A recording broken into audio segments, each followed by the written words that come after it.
mean, you hail from one of the most storied families in American life, the Kennedys.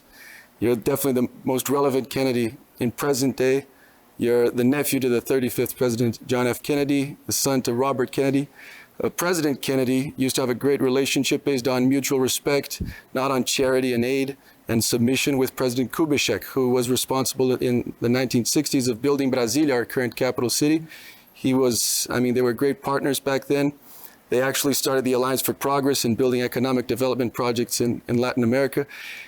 After your uncle's death, your father, Bobby Kennedy, then Attorney General to your uncle, he visited the stilted palafitas of Salvador and the shanty settlements over there. There are just fantastic pictures from that moment.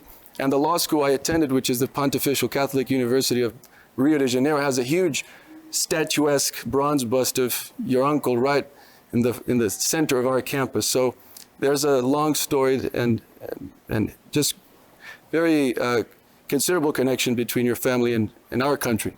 Well, I'll just comment on what you said. My uncle had a deep affection for Latin America. And he and, President Kubitschek and President Frey from Chile, President Betancourt from Venezuela, President Yedis Camargo from Colombia launched the Alliance for Progress. And they wanted to change the relationship into a partnership relationship, as you point out, with Latin America. And before that, U.S. policy had been based upon a very pragmatic consideration of, who was going to be the most anti-communist, because we, our stature and our posture in the world was that it was a battle between darkness and light, between democracy and communism. And it made the United States very vulnerable, our foreign policy, to a foreign policy that said, if you are a military junta, if you're part of an oligarchy that hates communism because you don't want people to take your wealth, and we're going to support you. And we ended up supporting all the military dictatorships and the, these oligarchical, really semi-feudal systems which they had in your country. My father visited. By then, I think President Goulart was right before the military movement in 1964. Right,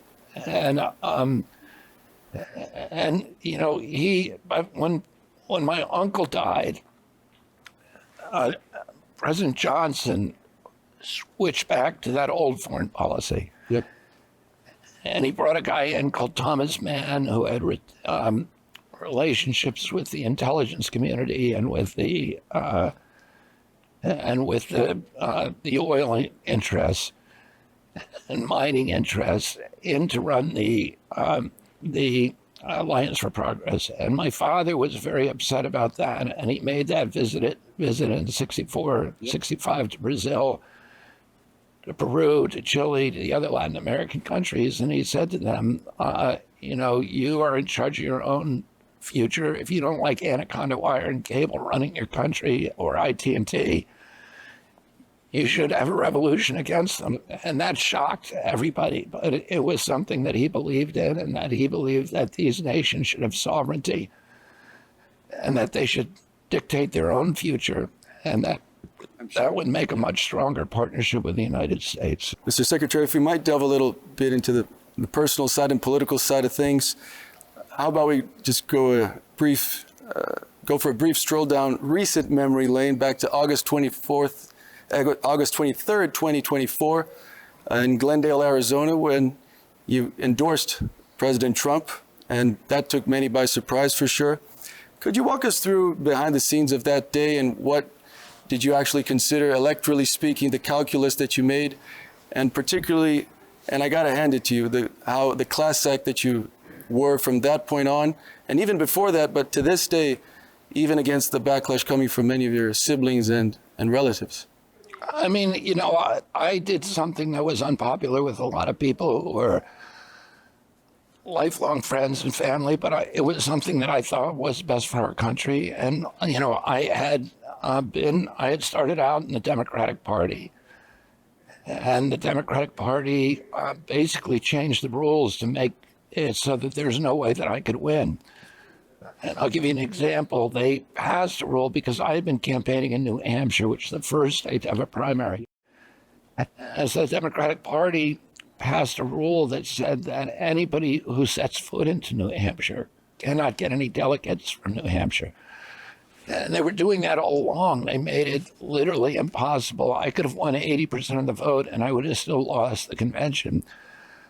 And so that, people had given their lives and had given huge amounts of money to my campaign.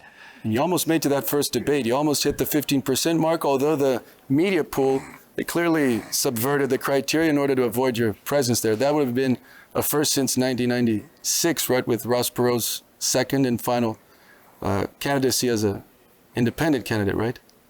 Yeah. Were you frustrated about that? I'm sure you were.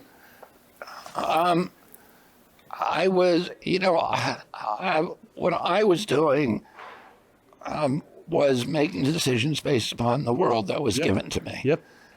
And the facts on the ground were what they were, that the media would not cover my campaign. And I'm not complaining about it. It was just a fact of life. So for me to accomplish my agenda as best I could, You had to go for the it. best strategy was to merge my campaign with President Trump's.